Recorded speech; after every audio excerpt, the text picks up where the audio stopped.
Olá, eu sou a Luciana Renata de Oliveira. Atualmente eu sou pesquisadora no Instituto de Física da USP e eu vou falar sobre um assunto que eu venho estudando nos últimos 15 anos, que é a aplicação de modelos estocásticos para a interação de proteínas.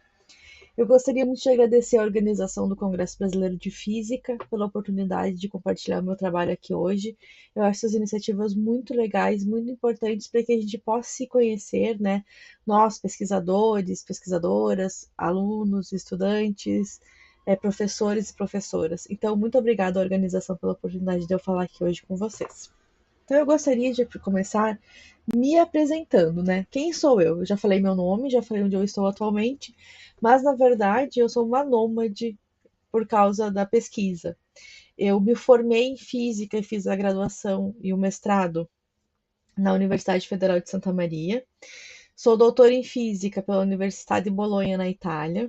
Depois eu fiz 3 pós-doutorados, um na UFSM, um na UT Southwestern Medical Center em Dallas, Texas, e um no INCOR, que também faz parte da USP. Atualmente, então, eu também, depois disso, fui professora substituta do Departamento de Física da Universidade Federal de Santa Maria. Passei um período de 1 ano e meio no Departamento de Botânica da USP e atualmente estou começando agora uma nova jornada no Departamento de Física da USP. Então, estou voltando para a Física. O principal foco da minha pesquisa é biofísica. Todos esses anos eu sempre trabalhei com biofísica e aplicação então de modelos estocásticos, como vocês vão ver ao longo da minha apresentação. Então, já falei da parte, né, mais profissional e falando um pouco da parte pessoal, eu sou muito fã de divulgação científica. Eu mesma tenho um grupo de divulgação científica que se chama Pop Science UFSM, que no finalzinho eu vou deixar o arroba, que se vocês quiserem seguir, enfim, a nossa página. É muito legal, é um incentivo aos estudantes a falarem das pesquisas que ocorrem na universidade, das pesquisas que eles fazem nos laboratórios deles. Também sou uma pessoa super curiosa, eu acho que foi por isso que eu escolhi física como profissão, porque eu sou curiosa de saber, né, das coisas da natureza e como que as coisas acontecem. E também acredito que eu sou uma pessoa bastante comunicativa e é por isso que eu estou aqui hoje, para comunicar então a minha ciência. E uma coisa que eu gostaria de falar para todo mundo aqui, talvez esse seja o maior recado que eu gostaria de deixar, é: comuniquem a ciência de vocês. É muito importante para o cientista saber comunicar. E não falar só para os pares, falar para o público em geral também, sabe?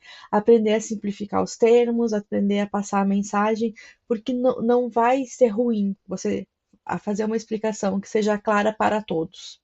Sempre vai ser positiva, porque mesmo quem tem um entendimento mais profundo vai conseguir entender também, e quem tem um entendimento um pouco menos profundo das coisas vai conseguir entender também. Então, eu só vejo vantagens a gente saber comunicar a nossa ciência, e eu espero conseguir fazer isso aqui hoje, tá? Então, a minha apresentação vai ser um overview bem geral de várias aplicações de modelos estocásticos para biologia, mas o foco principal é de interação de proteínas, e por isso que eu gostaria de começar aqui então falando de proteínas.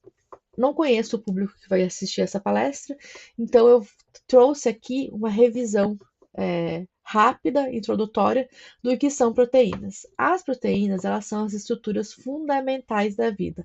Elas estão presentes em todos os organismos, dos uni aos pluricelulares, de animais a plantas, em todos os lugares você encontra proteínas. Então, elas realmente são unidades fundamentais.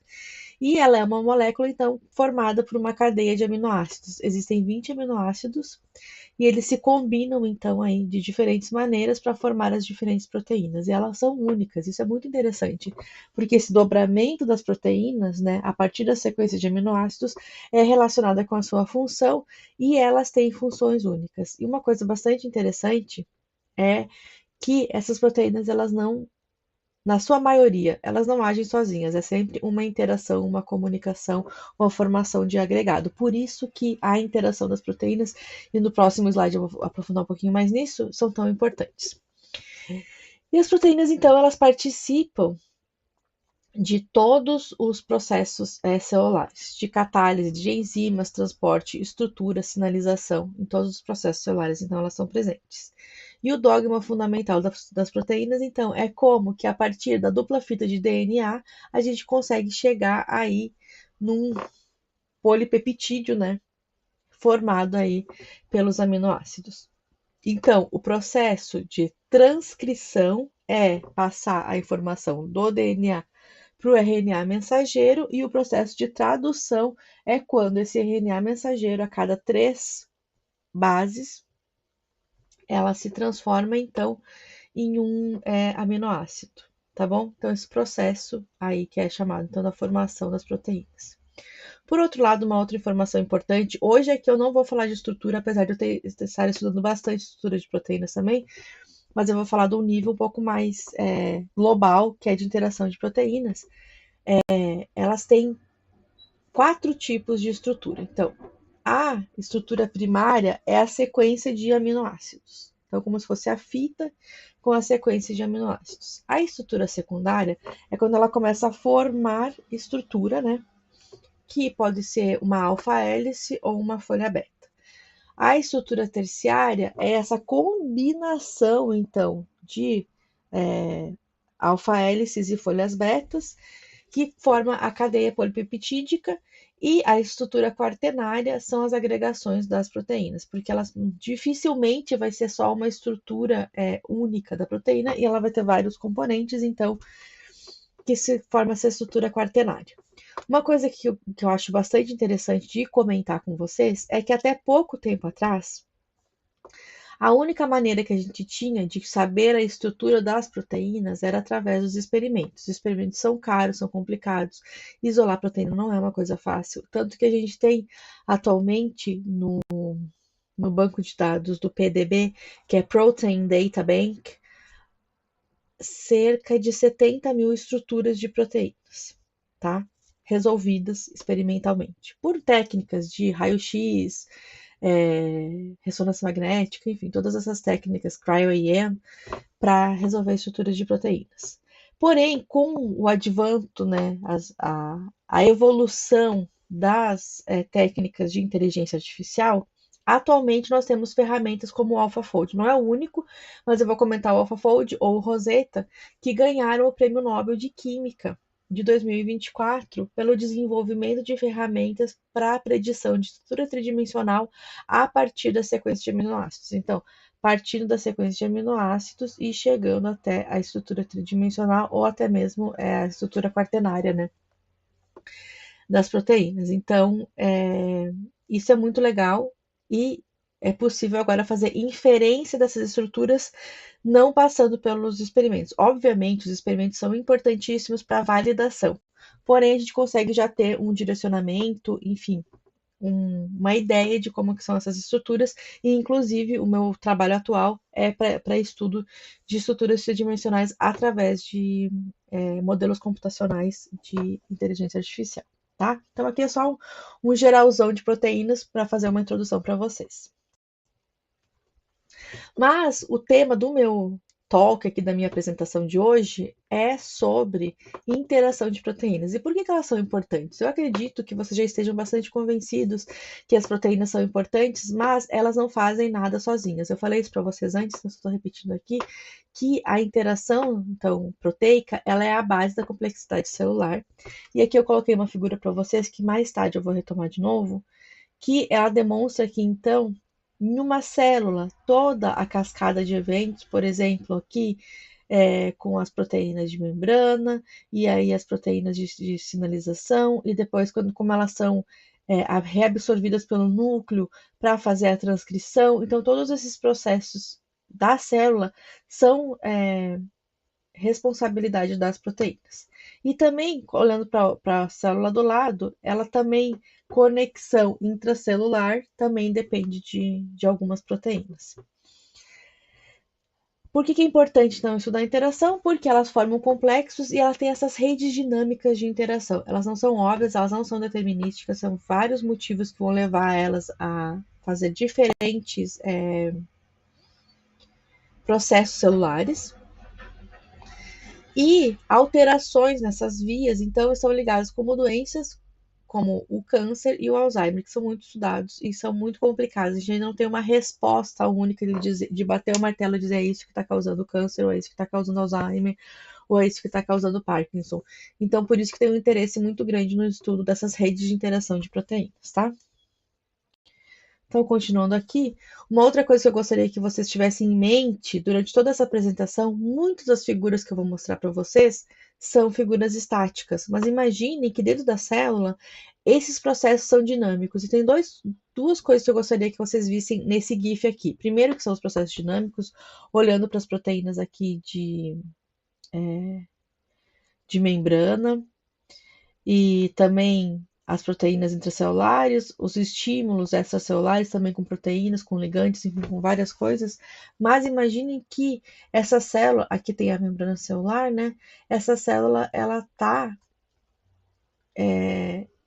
cheia de elementos ali interagindo. Então, essa interação ela é muito importante, não só com quem ela interage, mas também com quem ela não interage, e como essas interações estão acontecendo. Então, só tenho em mente que todos esses processos são dinâmicos. É óbvio que a gente pode fazer modelos estáticos mais simplificados para entender algumas coisas, mas o que eu vou falar para vocês aqui hoje é de dinâmica. Então, a gente está preocupado em entender como essas interações estão acontecendo de forma dinâmica.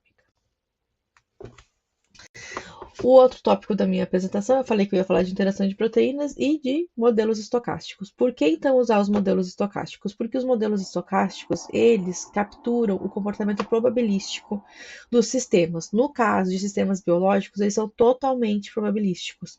Não existe nenhum sistema biológico que seja determinístico. É óbvio que a gente pode fazer modelagem determinística, assim como a gente faz em física 1, 2 e 3, para muitas coisas funcionam muito bem, mas para ter uma descrição realística de um modelo biológico, a gente precisa ter um modelo probabilístico, porque não é preto no branco, não é se acontecer isso, a consequência é isso. Então, assim, tem vários fatores aí que levam, né, a diferentes resultados nos sistemas biológicos. Então, eu coloquei essa imagem aqui, que eu acho ela muito bonita, que é de uma célula. Ali em roxo vocês estão vendo a membrana plasmática, e nesse dourado, laranjado, vocês estão vendo a estrutura do citoesqueleto. Então, para vocês verem que essa dinâmica está acontecendo o tempo inteiro e não é uma dinâmica óbvia. Por isso que a gente precisa, então, dos modelos estocásticos. E os outros dois comentários sobre os modelos estocásticos é que eles representam bem os modelos celulares têm baixo número de moléculas. Eu acabei de falar que ele é cheio, né? Mas repetição da mesma molécula é baixo, então as flutuações aí são relevantes, e os modelos estocásticos ajudam a representar a variabilidade que a gente tem nas células. Então, aqui, passando para a parte principal da minha apresentação, essa era a parte mais introdutória. Apesar que eu ainda vou falar mais um pouco de introdução, mas agora da parte dos modelos, né? Eu fiz uma introdução mais geral da parte mesmo de biologia, né? Mas não se preocupem que para cada exemplo que eu vou dar, eu vou trazer também uma descrição da parte biológica. Então, eu falei que eu ia falar de aplicação de modelos estocásticos para interação de proteínas. Eu trouxe aqui 3 exemplos, então, de trabalhos que eu fiz. Um, que é dinâmica de proteínas nas adesões focais. O segundo, que é relação funcional de proteínas na angiogênese. Eu vou explicar, obviamente, o que é a angiogênese, mas eu já posso adiantar que é o crescimento de células de veias a partir de veias já existentes, e as interações dinâmicas de proteínas na membrana plasmática, que aí eu vou falar de um trabalho que eu fiz quando eu estava no meu pós-doutorado lá em Dallas, que é bem específico de interação de proteínas, porque eles tinham uma metodologia experimental que me permitia fazer um modelo computacional bem detalhado dessas interações, que não é fácil, não é simples, não é em qualquer lugar que a gente tem esse tipo de dados, mas eu acho que é um modelo interessante para vocês terem noção das diferentes aplicabilidades, tá bom? Então, começando agora a segunda parte de introdução, que são os modelos estocásticos. Quando eu falo de modelos estocásticos, eu estou querendo diferenciá-los dos modelos determinísticos, então. Que o que vocês estão acostumados, né, o que a gente estuda na física, eu imagino que aqui a maioria do público que está assistindo essa palestra seja de físico. Se não for, me perdoem, mas essa noção do modelo determinístico é uma coisa bem presente na vida do físico e da física, né? Então a gente tem uma noção um pouco melhor. Então, que o modelo determinístico, que é aquilo que a gente vê em física 1, 2 e 3, que é o comportamento totalmente previsível a partir das condições iniciais, e as mesmas entradas resultam sempre nas mesmas saídas, e geralmente é resolvido por métodos analíticos. Então, por exemplo, se eu quiser saber qual é a concentração de uma proteína em um certo estado, eu vou ter uma resposta que é 100 moléculas. Independente do que eu mude, ela vai ter a concentração. Se eu tiver uma condição inicial, manter as mesmas equações, eu vou ter a mesma resposta, então, que é 100 moléculas. Já no modelo estocástico, que eu vou ter uma distribuição de probabilidades. Mas observem que a média da minha distribuição vai ser, pelo menos para os modelos que eu uso, tá? Que são modelos de equação mestra que eu já vou falar para vocês. A média representa a resposta do modelo determinístico. Então, eu tenho uma correlação entre modelo determinístico e modelo estocástico. Então, continuando aqui, o modelo estocástico, o que ele tem de interessante, que eu já tinha comentado antes, ele incorpora, então, incerteza e variabilidade no sistema. Os resultados, então, seguem uma distribuição de probabilidades e não é um único valor, como no modelo determinístico. E ele é mais adequado para sistemas com interações e eventos aleatórios, como os modelos biológicos, tá? Então, só para vocês terem essa noção, assim, que a gente pode sim usar o modelo determinístico, mas o modelo mais completo, que vai descrever melhor, né, o meu sistema, é o modelo estocástico. Uma coisa que eu uso bastante, então, nos meus modelos estocásticos, e dependendo de qual nível vocês estiverem da carreira, vocês já ouviram falar também, é o método de Monte Carlo. O método de Monte Carlo é relacionado totalmente com mecânica e estatística, então por isso que, de repente, quem já estudou mecânica e estatística tem uma noção do método de Monte Carlo. O que é o método de Monte Carlo? Então, ele serve para muitas coisas. No caso aqui, eu vou utilizar ele para a solução da equação mestra, mas ele pode ser utilizado para muitas outras aplicações. E não só, porque no último exemplo que eu vou mostrar para vocês, eu também utilizei o modelo de Monte Carlo para fazer interação de proteínas para um outro tipo de modelagem. Então, é uma técnica probabilística para simular sistemas complexos ao longo do tempo. Então, o que a gente precisa ter em mente quando a gente pensa em Monte Carlo? Tempo e eventos aleatórios. Então, ele tem aplicação em física, química, biologia e modelagem de processos estocásticos e dinâmicos. De novo, dinâmico porque tem o tempo. E o funcionamento, então, é uma geração de números aleatórios para explorar o sistema, tem uma amostragem estatística para estimar as propriedades e a evolução temporal por sucessivas interações do modelo. Então, a vantagem é que permite estudar sistemas dinâmicos com muitas variáveis e incertezas, porque como a gente acrescenta a incerteza dentro do sistema através do sorteio do número aleatório, então isso faz com que o modelo consiga descrever bem esse tipo de sistema. Quão difícil ou fácil vai ser implementar esse modelo vai depender de quantas variáveis isso tem, o tamanho do sistema, e assim, a limitação é que ele não pode ser utilizado para sistemas muito grandes, porque senão tem uma divergência no tempo, nunca vai alcançar o estado estacionário e aí não tem como resolver o sistema, tá? Então ele é muito legal, mas não pode ser um sistema muito grande. Então aqui eu gosto de usar esse exemplo para mostrar para vocês como que funciona. No início aqui desse gráfico, vocês podem ver que tem uma variação grande. Por quê? Porque ele ainda está explorando todo o espaço. Quando ele começa a se aproximar mais do que seria a resposta, ele começa a funilar. E aí ele vai ter essa variação. Então, eu sei que a resposta seria três moléculas, vamos dizer assim. Então, ele começa no início com uma variação bem grande e aí vai se aproximando ali da média. Vai ter uma flutuação ainda, por quê? Porque ele é probabilístico, ele não é exato, mas vai flutuar em torno da média. Óbvio que eu sabendo a resposta, eu tenho como modelar melhor. Mas a gente confia que esse sistema vai alcançar um estado estacionário. Existem casos que não vai alcançar estado estacionário? Sim, existem. Mas a maioria dos casos que eu já estudei sempre alcançou o estado estacionário e também a gente tem uma coisa que é que são os vários parâmetros que a gente inclui no nosso modelo, que a gente pode ajustar e fazer com que esse sistema, né, alcance então o estado estacionário. Então, entrando um pouco numa parte mais específica, que é o tipo de modelagem estocástica que eu uso, que é da equação mestra. Então, o que tem de vantagem, né, na equação mestra? Que ela descreve, olha esse nome poderosíssimo, equação mestra, né? Que ela descreve a evolução temporal da probabilidade de um sistema de estar em um determinado estado e se baseia nas taxas de transição entre os estados. Então, ela é muito utilizada para sistemas químicos, por isso até existe a equação mestra química, que eu utilizo bastante, mas ela pode ser utilizada para interação de proteínas quando a gente constrói uma rede, como vocês vão ver daqui a pouco, num exemplo que eu tenho para dar para vocês. Então, a forma geral da equação vai ser o quê? A variação da probabilidade no tempo, então ela vai me dizer como é que a probabilidade está variando no tempo, baseado nos termos de recombinação, que é aquilo que faz diminuir a minha população, vezes a probabilidade de estar naquele estado, mais os termos de geração, que é aquilo que faz aumentar a minha população, vezes a probabilidade de estar naquele estado, e aí também tem a probabilidade de permanecer em um certo estado, tem a probabilidade de saltar para um estado ou para outro. Normalmente a gente chama esses modelos de um salto, que está representado aqui. Que não vai ter um salto do estado n menos 1 para o n mais 1, apenas de n menos 1 para o estado n mais n1, né? Ou ni, desculpa.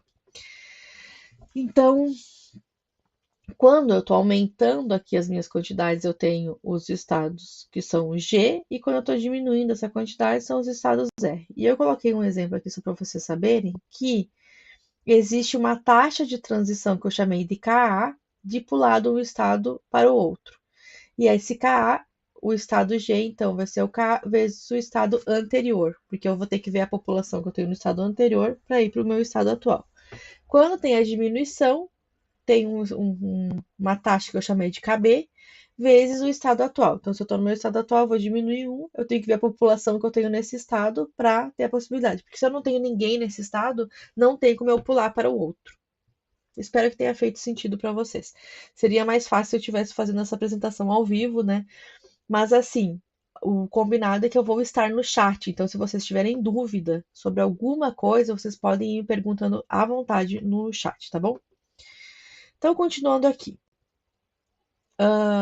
Existem dois tipos de soluções para a equação mestra. Aquela solução que a gente ama, que é a solução analítica, quando a gente tem um sistema de equações que pode ser resolvido, assim como a gente aprende em equações diferenciais, vale a mesma coisa aqui. Eu estou falando de probabilidades, mas são equações diferenciais que representam a probabilidade de transição entre esses estados. Então, ótimo. Por exemplo, nesse exemplo que eu trouxe aqui, que eu tenho uma proteína A e uma proteína B, que ela pode sair, então, do estado A para o estado B com uma taxa de transição KAB, ou do estado B para o estado A com uma taxa de transição KBA.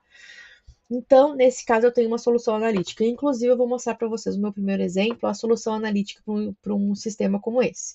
Porém, normalmente, em biologia, a gente vai lidar com sistemas que têm muito mais elementos, como é o caso que eu coloquei aqui na solução numérica, que eu tenho 10 estados, então, e muitas interações entre esses estados. Então, nesse caso, não tem solução analítica, a gente já consegue fazer a solução numérica, e especificamente se chama algoritmo de Gillespie, esse algoritmo que faz a solução numérica, e ele é um Monte Carlo cinético. Por quê? Porque eu tenho dois números aleatórios. Um que vai sortear qual reação vai acontecer, e o segundo, que é com qual velocidade essa reação vai acontecer.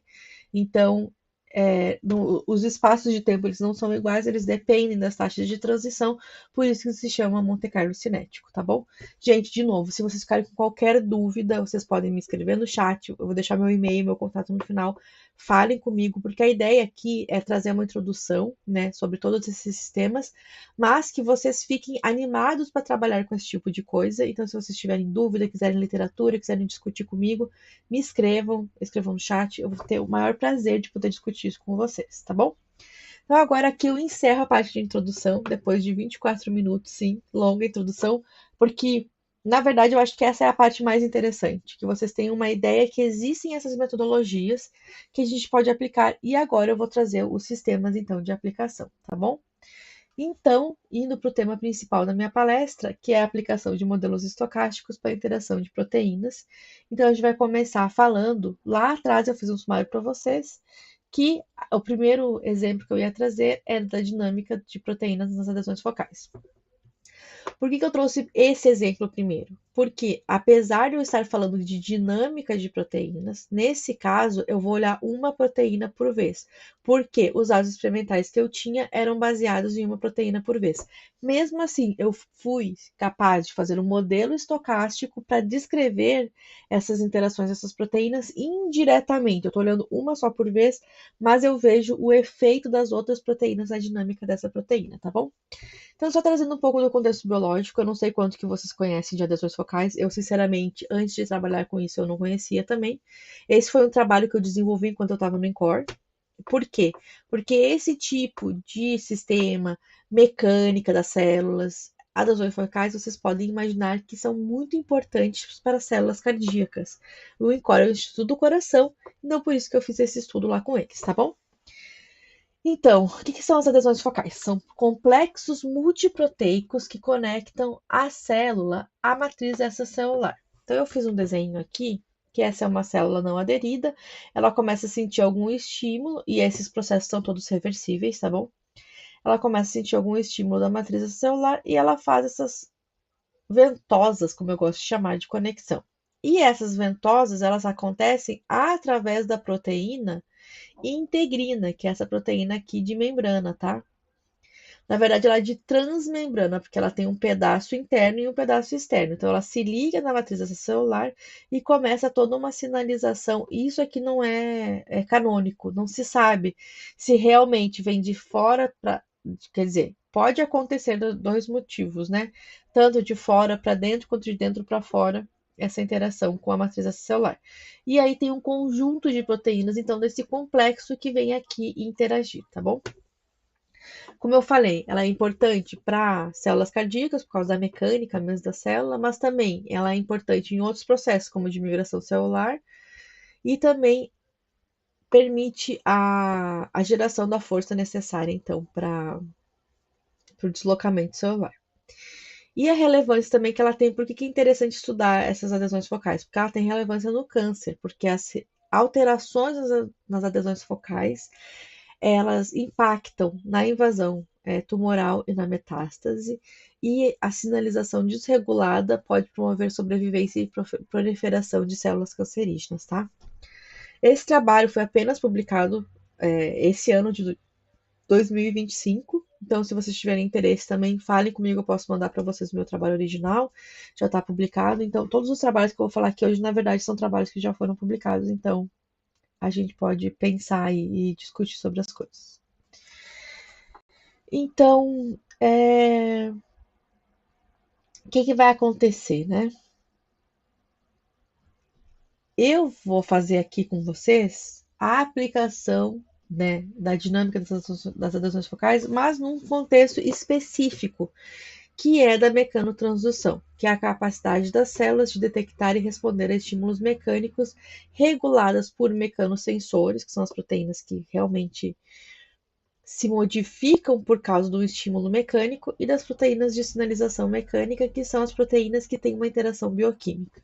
Então, eu tenho um colaborador em Manchester que ele fez esse modelo e fez os experimentos que eu vou mostrar para vocês aqui hoje, e ele conseguiu dividir as células no módulo de mecanosensor, que tem a talina, tensina, vinculina e alfa-quitinina, e de sinalização, que tem SARC, FAC, paxilina, quindilina. Então, eu dividi nessas duas categorias a partir de experimentos de FRAP, que eu já vou mostrar para vocês. E também aqui a gente tem uma imagem da célula, de uma imagem de confocal, onde a gente tem a paxilina pintada em vermelho e a estrutura da actina em verde. Como eu mostrei para vocês antes que era laranja, então aqui ela está em verde e aqui em roxo é o núcleo. Então vocês vejam que ela está aderida, né, na Petri, e aí ela cria essas estruturas. Aqui a gente só está vendo duas proteínas, mas imagine que tem todas as outras juntas ali também. Essas estruturas de adesão, por isso se chama adesão focal, tá bom? Então, o que foi nosso desafio, né, para o modelo estocástico? A inferência de dados dinâmicos a partir de um único parâmetro de FRAP. E eu utilizei, então, um modelo de equação mestra para que tenha uma solução analítica, que eu vou inferir, então, as taxas de entrada e saída das proteínas das adesões focais. Por quê? E isso é uma inferência também da interação das proteínas. Por quê? Quando eu tenho os dados de FRAP, que é recuperação de fluorescência após fotobranqueamento, eu tenho, então, aqui só um dado, que é a recuperação da fluorescência a partir dessa taxa KT, tá? Que é a taxa total de fluorescência que eu tenho na minha proteína. Então, eu vejo isso através do FIT dessa exponencial aqui. E a partir da KT eu consigo inferir a dinâmica e a difusão, então, dessas proteínas. Como que funciona o experimento de FRAP? Aí eu espero que esteja dando para enxergar aqui. Eu tenho um quadradinho vermelho e algumas proteínas aqui com fluorescência, né? Aí o que eu faço? Eu apago aquelas proteínas com laser e eu vejo na dinâmica, lembrem, tudo é dinâmico, aquela figura que eu coloquei para vocês da membrana com no citoplasma, tudo é dinâmico. E aí o que vai acontecer? Essas proteínas que estão apagadas vão começar a sair e eventualmente algumas outras que estão acesas vão começar a entrar, vocês vejam, por causa dessa dinâmica. E aí a recuperação, então, dessa fluorescência vai me dizer como que é a dinâmica dessas proteínas. Se essas proteínas estão muito ligadas, a recuperação ela vai ser lenta, lenta, lenta, lenta, lenta. Então vai ser bem baixa essa recuperação da fluorescência. Se elas são mais livres, são de sinalização, elas vão fazer o quê? Vão se recuperar mais rapidamente. Infelizmente, aqui eu não tenho uma figura, porque eu tenho essa figura para todas as proteínas que eu estudei, que são 12, só que como o objetivo aqui não era falar sobre as proteínas em si, mas mais sobre o modelo, eu não trouxe essas figuras, tá bom? Mas eu tenho elas no artigo, enfim, se vocês quiserem saber mais, só me falar, como eu já disse anteriormente, tá bom? Então eu tenho esses dados de recuperação de fluorescência e eu vou tentar extrair outros dados de dinâmica, como a taxa de entrada e saída, através do meu modelo estocástico. Por quê? No meu modelo estocástico, então, utilizando a equação mestra, eu defini, em vez de ser a proteína A e B, a proteína dentro e fora da região de interesse, e eu vou ter uma taxa de entrada e uma taxa de saída aqui das proteínas, tá bom?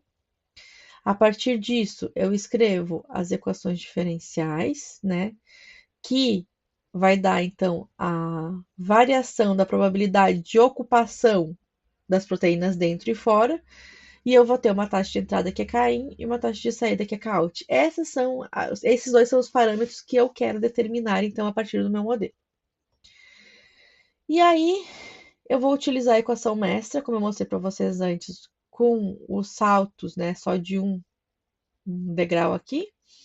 Eu tenho a equação mestra que eu já mostrei para vocês, onde o termo de geração vai ser a entrada das proteínas, que depende da população que está fora, e o termo de recombinação vai ser a saída das proteínas, que depende da população que está dentro.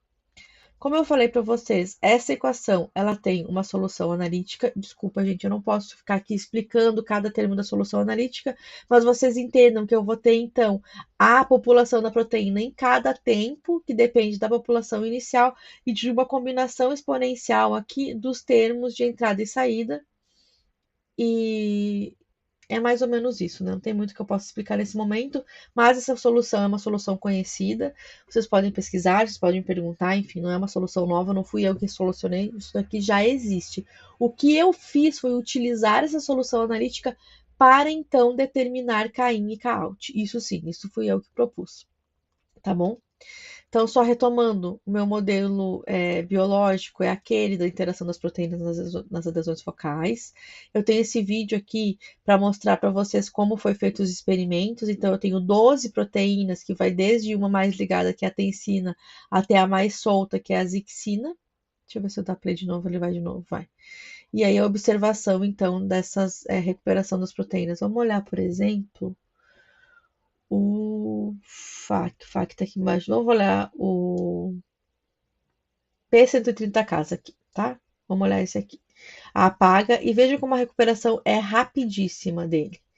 Agora vamos olhar uma outra proteína que é mais ligada, a tensina aqui. Viu? Apaga e ele demora para se recuperar.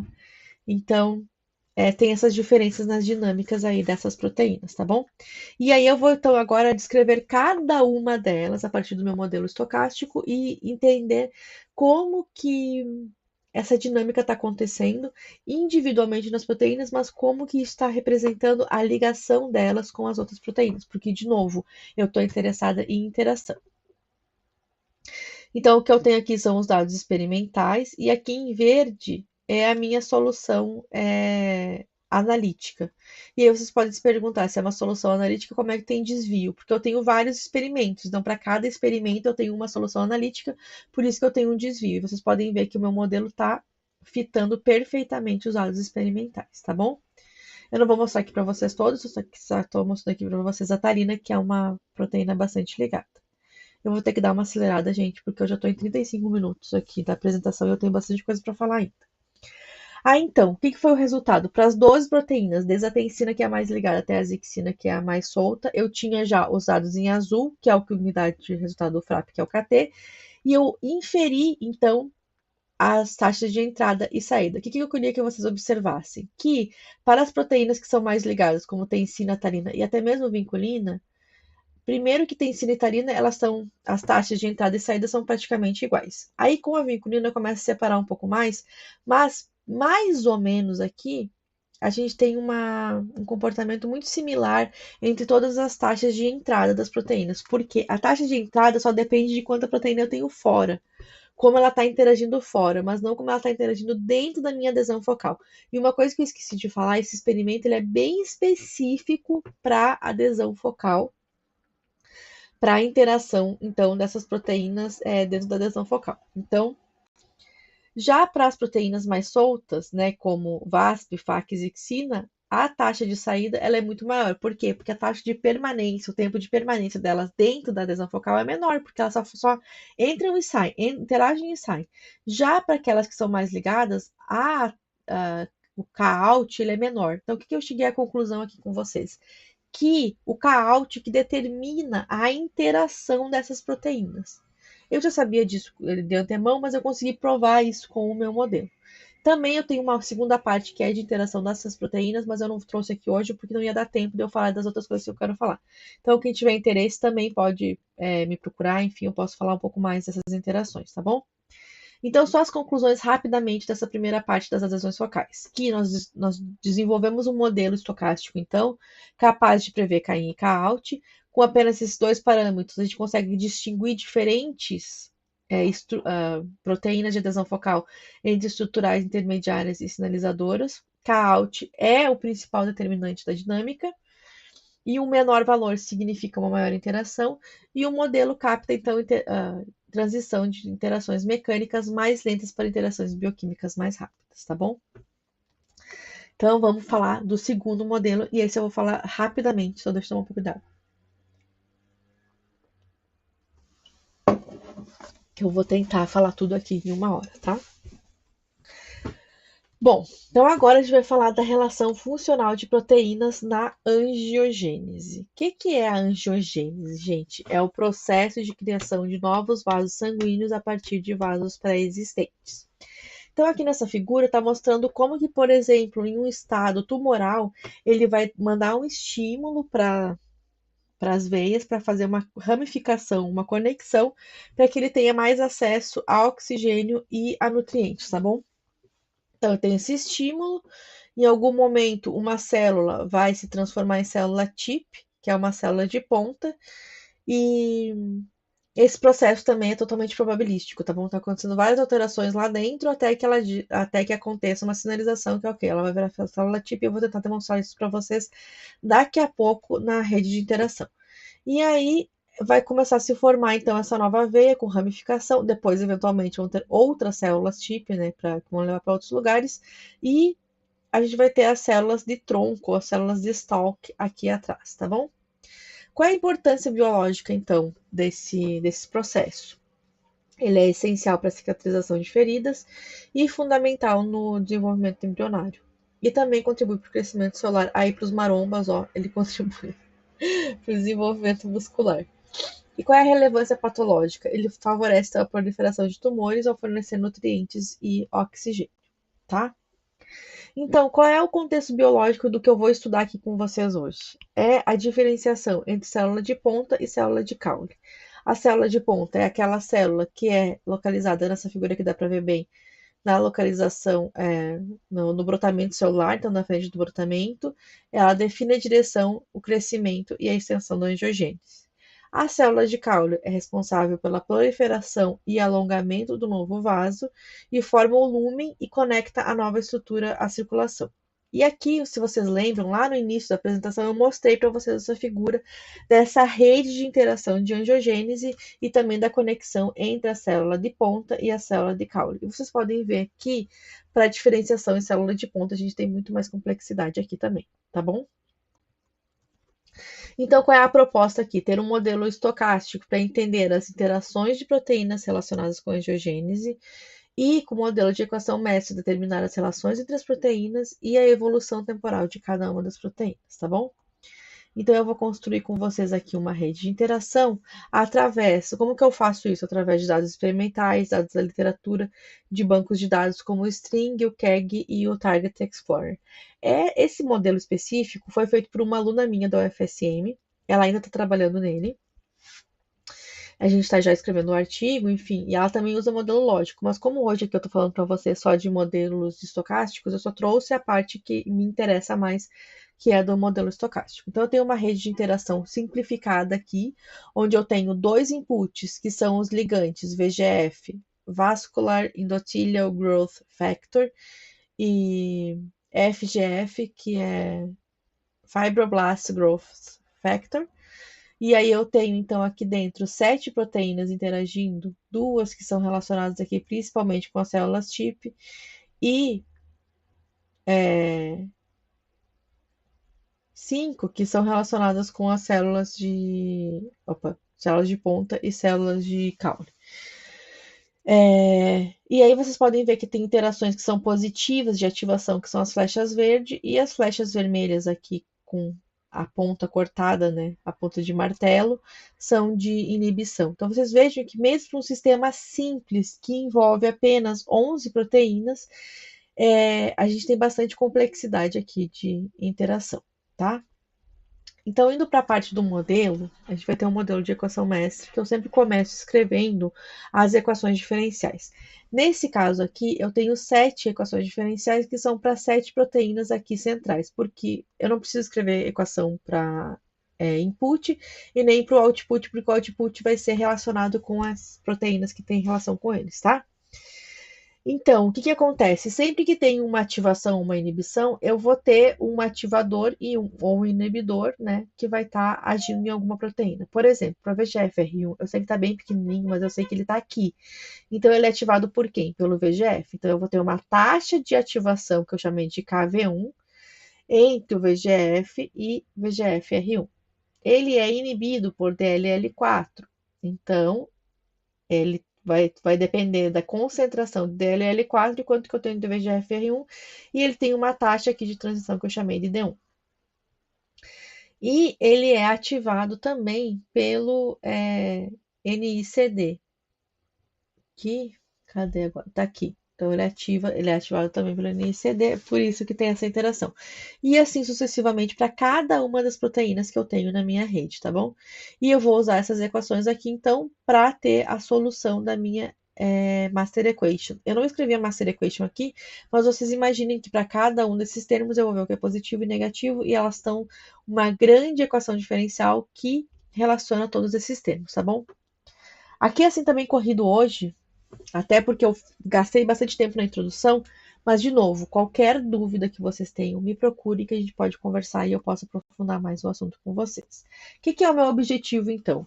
Ter uma solução numérica para esse sistema de equações diferenciais, para eu entender como é que é a evolução temporal das minhas proteínas, dependendo dessa interação que elas têm. Então, eu trouxe só um exemplo para vocês, que é um exemplo híbrido, que eu vou ter tanto a possibilidade de ter uma célula de ponta, aqui com a concentração do VEGF-R3, quanto uma célula de caule que depende principalmente da concentração do DLL4, que aqui, na verdade, ele inicialmente tem um pico, depois ele decai, então quer dizer que nos estados iniciais poderia ser célula de caule, mas teve alguma coisa aqui dentro dessas interações que venceu a célula de ponta. Mas não só, também mostrando que não é apenas uma proteína que vai definir tudo, que eu também vou ter uma concentração alta aqui de FGF e de VGF-R1, tá bom? Que tá aqui o VGF-R1. Então, também um estado híbrido entre essas duas células, porque sempre que eu tiver célula de ponta, algumas características de célula de caule eu tenho também, tá bom? Então, com esse modelo, quais são as conclusões? Que eu tenho um modelo estocástico para descrever interações de uma rede complexa. Gente, para eu poder explicar em detalhes aqui as interações dessa rede complexa, eu deveria fazer uma apresentação só dessa rede. Mas o meu objetivo aqui é mais dar uma pincelada entre as várias aplicações do que definir parâmetros específicos para um exemplo, entendeu? É mais trazer uma discussão mais geral, tá bom? Então, a aplicação da equação mestra permitiu observar o comportamento dessas interações dinâmicas ao longo do tempo. Nos fenótipos de ponta, os receptores VGFR2, VGFR3 e a proteína DLL4 têm a maior influência. Já para a manutenção do fenótipo desculpa, que é fenótipo de caule, de ponta, VGFR1 se destacou como elemento fundamental. E os resultados obtidos, então, abrem perspectivas para o desenvolvimento de estratégias que inibam ou modulem o processo de angiogênese, tá bom? Então, aqui é só para vocês verem assim, uma aplicação bem geral numa rede. Agora, a gente vai mudar totalmente de assunto. A gente vai sair da equação mestra e vai falar mais de modelo de Monte Carlo, tá bom? Que a gente vai falar, então, da interação dinâmica de proteínas na membrana plasmática. Vamos dar uma respirada aqui. Deixa eu tomar uma água. Para a gente poder, então, ir para a última aplicação que eu quero mostrar para vocês de modelos estocásticos para interação de proteína. Isso aqui é bastante interessante. É a aplicação. Veja, a gente estava até agora falando de VGF, R, né, os receptores. Nesse caso, no contexto biológico do VGF-R2. Por quê? É o receptor do fator. Receptor é boa, porque eu estava pensando em inglês. O receptor do fator de crescimento endotelial vascular 2. Vascular, veias, tem a ver com angiogênese. E ela é uma proteína, então, de transmembrana, tem uma parte interna e uma parte externa, ela aparece como monômeros, mas quando acontece a ativação, para acontecer a ativação, ela precisa formar dímeros, e ela regula o crescimento, migração e sobrevivência celular, tá bom? E é o principal mediador da resposta do fator de crescimento endotelial vascular VEGF, que eu mostrei para vocês também na rede de interação. Então, o ligante, o input da outra rede é o VEGF, e aqui só para vocês entenderem essa interação. Eu também coloquei a estrutura, porque eu acho que alguns de vocês podem ter interesse na estrutura mesmo, né, da proteína, nessa estrutura terciária e quaternária dela, né, aqui, porque quando ela forma dímero é a estrutura quaternária, terciária quando ela está em monômero. E ela tem papel no câncer. Além da angiogênese que eu falei com vocês até agora, o VEGF-R2 também influencia diretamente a proliferação, migração e invasão de células tumorais, tá? E a sua ativação pode favorecer um microambiente tumoral mais agressivo e aumentar o potencial metastático, tá bom? Então é uma proteína super importante, aqui não tem nem discussão. Mas o que interessa para nós é o quê? Como que eu fiz o modelo de Monte Carlo para essas interações? Como eu falei para vocês, eu estava lá em Dallas quando eu fiz esse modelo. Lá no início eu falei para vocês que eu estava em Dallas, né? Então eles tinham, na verdade eles têm ainda, né? Um microscópio que usa, eu até anotei aqui o nome em português, que é fluorescência por reflexão interna total, que se chama TIRF, do English, Total Internal Reflection Fluorescence. Então, consegue observar interação de proteínas numa faixinha, que no caso era na membrana celular, e descrever isso ao longo do tempo. Qual era o limitante aqui? Que essas interações elas, além de serem estocásticas, a gente só consegue marcar uma quantidade muito baixa de proteínas, em torno de 15%. Então, o que está acontecendo com todas as proteínas que não estão aparecendo? E foi isso que eu tentei descrever com o modelo estocástico, que envolvia movimento browniano e interação então dessas proteínas. Então aqui que entra o Monte Carlo. Monte Carlo para a movimentação dessas proteínas e quando elas se movimentavam, eventualmente elas iam estar numa mínima distância que elas podiam se conectar e se movimentar juntas e também se separar depois. Então todos esses sorteios aleatórios da interação, dissociação, movimento eram feitos através de Monte Carlo e sorteio de número aleatório, tá bom? Eu tô correndo um pouquinho, gente, porque eu quero encerrar, né, essa apresentação. Então, no máximo em 1 hora. Então, o desafio aqui era como que eu poderia inferir interação de proteínas que eu não estava enxergando, né? Apesar de eu ter alguma porcentagem rotulada, e para isso eu usei então um modelo de Monte Carlo dinâmico. Eu desenvolvi, então, nessa época, tudo utilizando o MATLAB, e eu tenho essa publicação dessa Framework for Inference of In Situ Interaction Kinetics, que o acrônimo é PhysIC. Então, eu tinha toda uma parte de simulação, os dados experimentais, fazia comparação tanto das minhas simulações com os dados experimentais e inferência, então, dos parâmetros dinâmicos. Parecido com o que eu fiz no experimento de Frappe, só que aqui muito mais complexo. Então, como que eu fazia essas inferências? Eu esqueci de contar antes, desculpa, gente. 1, 2, 3, 4. 4 parâmetros, acho que eram 6, na verdade. Eu tinha 6 parâmetros. É que aqui eu estou demonstrando 4. Então, são 4 parâmetros. E aí eu via, por exemplo, aqui era só o meu experimento. E aí eu tinha uma distribuição de probabilidades que poderiam ser experimentos. Então aqui eu estou demonstrando só que dentro da densidade, que é o parâmetro mais simples de descrever, eu sempre acertei a densidade e estava sempre dentro também do, do parâmetro da fração, né, então, que eu tinha dos parâmetros, que não era tão importante, porque o que me interessava mais era a taxa de associação e dissociação, e isso com certeza a gente acertava, mas aí dentro de uma probabilidade. Então, o que aconteceu? Eu desenvolvi uma ferramenta para inferência de parâmetros dinâmicos através de dados experimentais, mas eu queria saber do valor total das minhas proteínas, e funcionou super bem, tanto que foi publicado esse artigo no Biophysical Journal. Então, quem quiser interesse, também tem esse artigo publicado, posso passar para vocês, tá bom? Então, concluindo aqui, acho que eu vou conseguir concluir então antes de 1 hora, ainda bem. Para esse modelo de inferência de proteínas, eu desenvolvi uma ferramenta que se chama PhysIC, que podia então inferir a população total, como estava se comportando através de uma subpopulação que eu tinha acesso aos dados, tá?